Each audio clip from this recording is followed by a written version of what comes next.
साल 2021 बहुत से वाक़यात के साथ रुखसत हो गया। इस साल पाकिस्तान को कई मौसमियाती तब्दीलियों का सामना रहा, जो माजी के बरक्स गैर मामूली भी हैं और आने वाले वक्त के लिए तशवीशनाक भी।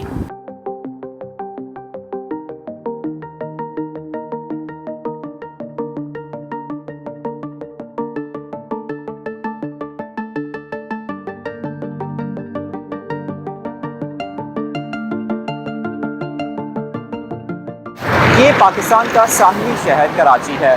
मौसमियाती तब्दीलियाँ इस शहर पर भी तेज़ी से असरअंदाज हो रही हैं, लेकिन साल 2020 के मुकाबले में साल 2021 कराची वालों के लिए उस वक्त खुशकिस्मत साल साबित हुआ जब ये शहर 2 मरतबा बड़ी तबाही से महफूज रहा।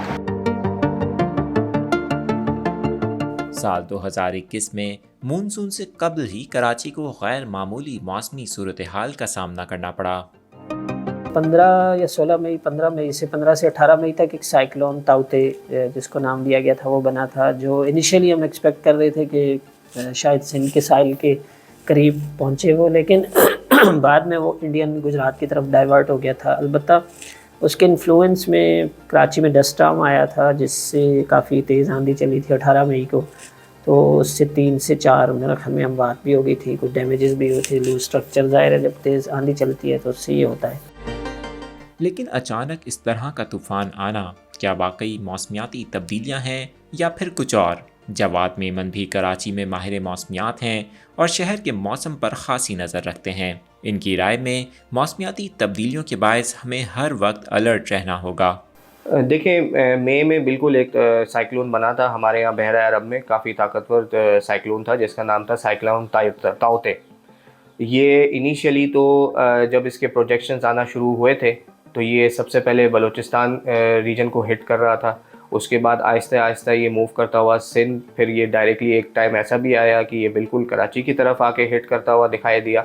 लेकिन अल्लाह ताला का करना ये हुआ कि at the end of the day ये इसका रुख जो है वो इंडियन गुजरात की तरफ काफ़ी हद तक चला गया था। लेकिन इसके बावजूद हमारे जो थरपारकर रीजन था, जो साउथ ईस्टर्न सिंध का रीजन था, इब्राहिम हैदरी वगैरह, उस पर इसके काफ़ी असरात जो है वो देखने में आए। तो ये देखें, ये सारी चीज़ें जो हैं ये आती रहेंगी। आप कुदरत से नहीं लड़ सकते, आप कुदरत के सामने बस अपनी एक प्रिपरेशन ज़रूर कर सकते हैं। और अब इस चीज़ को समझना बहुत ज़्यादा लाजमी है कि ये क्लाइमेट चेंज है। हमारे यहाँ क्लाइमेट चेंज लोगों को इतना ज़्यादा अब समझ में, अभी भी इतना ज़्यादा जो है वो हमारे यहाँ लोगों को आइडिया नहीं है कि क्लाइमेट चेंज जो है वो किस तरीके से कहाँ कहाँ हमें इफ़ेक्ट कर रहा होता है। मौसमियाती तब्दीलियां मानसून के सीज़न को भी काफ़ी हद तक मुतासिर कर रही हैं। यही वजह है कि साल 2021 में मानसून का दौरानिया भी तवील रहा। अमूमन ये होता है कि 15 सितंबर तक मतलब मानसून की विड्रॉल शुरू हो जाती है हमारे एरिया से, और हमारे एरिया के साथ जो इंडिया का राजस्थान वगैरह लगता है उस एरिया से भी विड्रॉल शुरू हो जाती है। लेकिन इस साल बिल्कुल सितंबर के एंड तक, बल्कि अक्टूबर के पहले हफ्ते तक वो एक तरह से स्ट्रेच कर गया था। उसकी ये बिल्कुल सितंबर के लिहाज से आप देखें तो वो था एक, यानी wettest, one of the wettest सितंबर रहा इसमें। इससे पहले 2011 में मुझे याद है कि हुआ था, जिसमें लोअर सिंध हमारे में बहुत ज़्यादा बारिशें हुई थी। उसमें आपके जो डिस्ट्रिक्ट मीरपुर ख़ास और बदीन और ठट्ठा और उधर थरपारकर डिस्ट्रिक्ट, इन सब एरियाज़ में, नवाबशाह तक, इन सब एरियाज़ में बहुत तेज़ बारिशें हुई थी 2011 में। वो इत्तेफाक से वो सितंबर में ही हुई थी। आप कह सकते हैं कि अंडर द इन्फ्लुएंस ऑफ या under the impact of climate change ये है कि थोड़ा सा सीज़न में शिफ्टिंग आ रही है। कराची में 2021 के मानसून के सीज़न में अगस्त के बजाय सितंबर के महीने में तेज़ बारिशें हुईं, लेकिन फिर भी ये मामूल से 13 से 14% ज़्यादा रिकॉर्ड की गईं।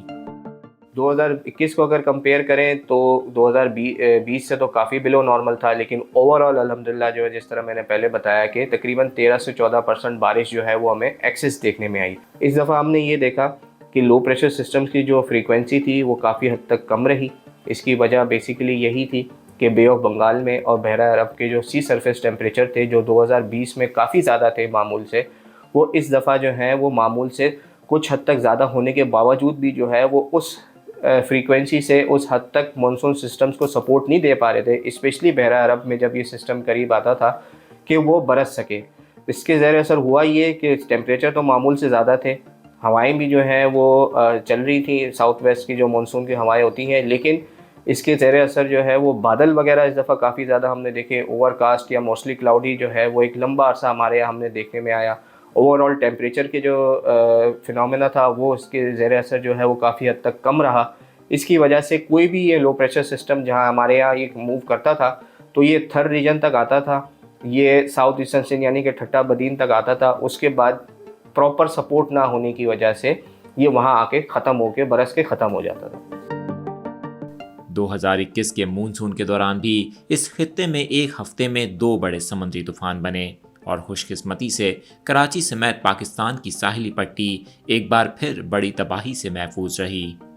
सितंबर के आखिर में ये हुआ था कि साइक्लोन एक फॉर्मेशन हुई थी। एक साइक्लोन तो उधर इंडिया में पहले बना था, जो गुलाब नाम इत्तेफाक से पाकिस्तान के तजवीज़ करदा नाम था गुलाब, जो बे ऑफ बंगाल में बना था। उनके उड़ीसा कोस्ट की तरफ उसने हिट किया था और उड़ीसा कोस्ट से फिर लैंड पर जब आया तो ज़ाहिर दोबारा फिर साइक्लोन नहीं रहता, लो प्रेशर एरिया में कन्वर्ट हो गया। फिर वो लैंड पूरी को लो प्रेशर एरिया क्रॉस करता हुआ जब अरेबियन सी में आया तो दोबारा से रीएमर्ज होकर वो डिप्रेशन पहले और फिर साइक्लोन बन गया था 1 अक्टूबर को, जिसको फिर अगला नाम शाहीन का दिया गया था। डायरेक्टर महकमा मौसमियात सरदार सरफराज के मुताबिक समुद्री तूफान शाहीन अगर कराची या पाकिस्तान की किसी भी साहिली पट्टी की तरफ आता तो काफ़ी शदीद बारिशें हो सकती थीं। As a severe tropical cyclone, बल्कि वेरी सीवियर की शिद्दत के साथ ओमान से टकराया था। तो अगर इसी शिद्दत के साथ खुदा न खास्ता इधर टकराता तो मतलब we could have expected 300 to 400 millimetre बारिश इतनी हो सकती थी और 60 से 80 नॉटिकल माइल की विंड चल सकती थी। तो उससे ज़्यादा हमारा बहुत ज़्यादा इंफ्रास्ट्रक्चरल डैमेज हो सकता था। माहिर मौसमियात जवाद मेमन भी समुद्री तूफान गुलाब और शाहीन को इंतहाई गैर मामूली करार देते हैं। ये ओवरऑल फिनोमेना, ये ओवरऑल ट्रैक जो हमने देखा इस पूरे साइक्लोनिक सिस्टम का, ये इंतहाई गैर मामूली भी है और हमारे लिए बहुत ज़्यादा अलार्मिंग भी है, क्योंकि जिस तरीके की इवेंट्स अब हम देखते आ रहे हैं, स्पेशली इस साल ये जो स्पेसिफिक इवेंट हमने देखा, शायद आगे चल के हमें इन बेसिक चीज़ों को रीराइट करना पड़ जाए। क्योंकि अब जो मौसमियाती तब्दीलियाँ आ रही हैं, जो क्लाइमेट चेंज जितने बड़े पैमाने पे हमें इफ़ेक्ट कर रहा है, हमें हो सकता है कि आगे आने वाले फ्यूचर्स में उन चीज़ों को दोबारा रीराइट करना पड़े। हमें साइक्लोन की कैटेगरीज़ को एक दफ़ा दोबारा रिकन्सिडर करना पड़े, हमें टोर्नेडोज़ की कैटेगरीज़ को एक दफ़ा दोबारा रिकन्सिडर करना पड़े, क्योंकि अब ये चीज़ें एक्सट्रीम होती चली जा रही हैं, इनकी शिद्दत में इजाफा होता चला जा रहा है। हुसैन मोहम्मद कराची के एक माहिगीर हैं जो बताते हैं कि कराची का साहिल समुद्री तूफान से हमेशा महफूज रहा है। जब से मैंने होश संभाला है ना, तब से मैंने आज तक ऐसा नहीं वाकया देखा कि समंदर ऊपर चढ़ गया, रोड के ऊपर गया। बताते हैं, न्यूज़ में बताते हैं, मीडिया पे सब बताते हैं, लेकिन समंदर आज तक चढ़ा नहीं है। कराची के हवाले से बात कर रहा हूँ, कराची का समंदर ऊपर कभी भी चढ़ा नहीं आज तक। वो बोलते हैं इधर अब्दुल्ला शाह गाजी उसी वजह से नहीं आ सकता है। कई बातें हो सकती है ना, मुझे मज़ा आ रहा है, कोई ऐसे बुजुर्ग है जो समुद्र को चढ़ने नहीं देता है, कई किस्म की बातें होती हैं। ताहम जवाद मेमन कहते हैं कि कराची हर बार खुशकिस्मत नहीं हो सकता और मौसमियाती तब्दीलियों की वजह से किसी न किसी दिन कोई तूफ़ान इस शहर से टकरा सकता है। अब इन चीज़ों के लिए आगे हमें प्रिपेयर होना है। ये सारी चीज़ें जो हम देख रहे हैं, एक बात इस चीज़ को हमेशा ध्यान में रखें कि हम हर दफ़ा खुशकिस्मत नहीं हो सकते। एक ना एक दिन कोई ना कोई ऐसा सिस्टम ज़रूर आएगा जो हमें शायद आके अल्लाह ना करे डायरेक्ट हिट करे, लेकिन हमें हमेशा उस चीज़ के लिए प्रिपेयर होना है और आगे जितने अच्छे तरीके से हम प्रिपेयर होंगे, हम अपना बचाव उतने अच्छे तरीके से कर सकेंगे। ये बात हमेशा ध्यान में रखिए कि हर दफ़ा हम खुशकिस्मत नहीं हो सकते। कराची का मौसम बदल रहा है। जहां इस शहर को समुद्री तूफान से खतरा है, वहीं हर साल बढ़ते हुए दर्जा हरारत के बाइस हीट वेव के इम्कानात में भी इजाफा हो रहा है।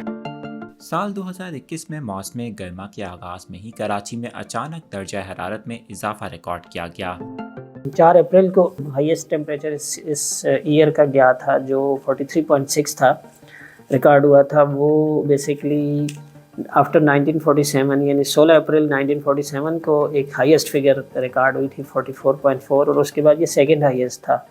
तो इस लिहाज से कहा गया कि ये 72-73 साल के बाद इतना टेम्परेचर रिकॉर्ड हुआ कराची में अप्रैल के महीने में। 2015 की जानलेवा हीट वेव को कराची के शहरी शायद ही कभी भूल पाएं, जबकि माहिरीन कहते हैं कि बढ़ते हुए दर्जा हरारत के बायस आइंदा भी शहर को इसी किस्म की सूरत हाल का सामना हो सकता है। ये कभी भी यानी अप्रैल से आगे जो है ना, अप्रैल और से लेके मिड अप्रैल से लेके आप जून के एंड तक ये सिचुएशन बन सकती है कभी भी। तो अब जो चूँकि ग्लोबल वार्मिंग, क्लाइमेट चेंज के पीछे ग्लोबल वार्मिंग का एक तरह से वो है, कंट्रीब्यूशन है बहुत ज़्यादा। तो ग्लोबली जो एवरेज टेम्परेचर है वो 1.02 degree centigrade as compare to pre industrial era इतना बढ़ चुका है ग्लोबली, पूरी ग्लोब का टेम्परेचर। पाकिस्तान का टेम्परेचर भी तकरीबन उसी ट्रेंड पे ही जा रहा है। जो हमारे पास पिछले 100-125 साल का कुछ स्टेशन ऐसे हैं 30-35 जिनका हमारे पास 100 साल से ऊपर का डाटा है, 125 साल, 150 साल का। इस राइजिंग ट्रेंड में मतलब ये कि you can expect heat wave at any time in the months of May और जून, खास कर ये जो 2 महीने होते हैं। आफिया सलाम पाकिस्तान में माहौलियाती सहाफ़ी हैं, जिनका कहना है कि कराची 2015 जैसी हीट वेव का सामना करने के लिए अब भी तैयार नहीं है। आप खुद देख लीजिए कि 2015 और अब 2021 ख़त्म हो गया, ठीक है। इन इतने सालों में आपने क्या देखा सिवाय इसके कि वो जब वो मीडिया पे शोर हो जाता है जी हीट वेव आ रही है, हीट वेव आ रही है, तो आपके कैंप लग जाते हैं कहीं वो थोड़े से, वो उन्होंने शामियाने लगा दिए, ठंडे पानी की बोतलें रख दी, स्प्रे की बॉटल्स रख दी वगैरह। ये रिएक्टिव किस्म की चीज़ होती है। आपका जिस वजह से हीट वेव की शिद्दत इतनी ज़्यादा हो गई थी, क्या हमारा उतना रैपिडली ग्रीन कवर बढ़ रहा है? नहीं बढ़ रहा। क्या हमने बिल्डिंग मटेरियल अपने बदले? नहीं बदले। अभी भी वही सीमेंट कंक्रीट का इस्तेमाल है। अभी भी उसी तरीके से जो आपका जो कच्ची आबादियां हैं उसके अंदर रिहाइश के तरीके में कोई तब्दीली नहीं आई है। तो मौसमियाती तब्दीली की वजह से जो दर्जे हरारत बढ़ने के जो प्रेडिक्शंस हैं वो तो अपनी उस पर तो कोई कंट्रोल नहीं हम कर सकते ना, लेकिन उसके जो असरात की शिद्दत को चीज़ें बढ़ा रही हैं, हम उस पर जिस पे कर सकते थे कंट्रोल, अभी एक कॉन्वर्सेशन ही नहीं शुरू हुई है। देखिए, जब वो उस वक्त हीट वेव आई थी तो बाकायदा एक एक्शन प्लान बना था और कमिश्नर कराची के साथ मिल के बना था, और जिस इदारे ने बनाया था उसी इदारे ने इंडिया में उनके साथ मिल के, इंडिया के जो एक्सपर्ट्स से मिल के अहमदाबाद में के लिए भी वो प्लान बनाया था, क्योंकि पहले ये हीट वेव अहमदाबाद में आई थी और बहुत शदीद थी और वहाँ पे भी बहुत कैजुअल्टीज़ हुई थी। तो उस किस्म का हीट वेव प्लान यहाँ पे बना।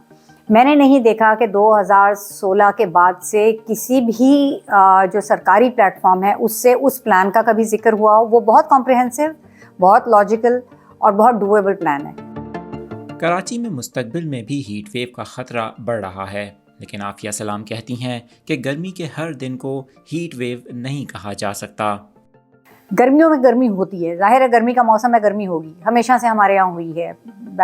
मई में बहुत गर्मी होती है, जून में होती है, जुलाई अगस्त में चले आपके कुछ कम हो जाता है ना, टेम्परेचर भी कम हो जाता है, मौसम खुशगवार हो जाता है।